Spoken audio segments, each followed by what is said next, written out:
ኮሪደርን በሚመለከት ዋና ሐሳቤው ለልጆቻችን መልካም ሀገር መልካም ከተማን ጥሎ መሄድ ነው።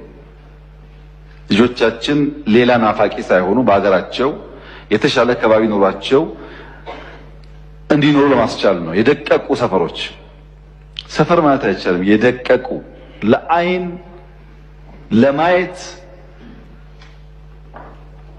የሚያስቸግሩ ሰፈሮች ነው እየተቀየሩ ያሉት።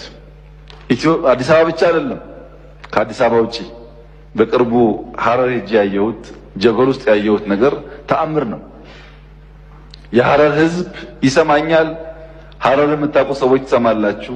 በሐረር ከተማ የተሰራው ስራ፣ በጀጎል የተሰራው ስራ ለልጆቻችን ያማረን ስፍራ ጥሎ የማለፍ መሻት ፍሬ እያፈራ መሆኑን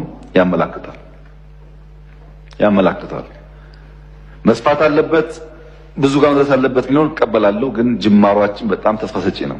ለዚህ ነው በበርካታ የአፍሪካ ሀገራት አሁን ልምድ ስጡን እያሉ እኮ ነው ያሉት። እኛ ምን ጀምር ነው እያሉ ያሉት።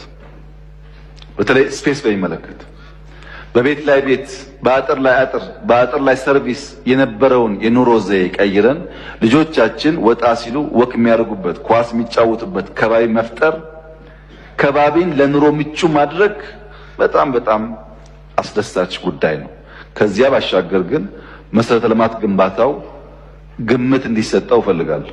አዲስ አበባ ባለፉት ጥቂት ዓመታት ከ200 ኪሎ ሜትር በላይ መንገድ ተሰርቷል። ሰፋፊ ወኮች ተሰርተዋል።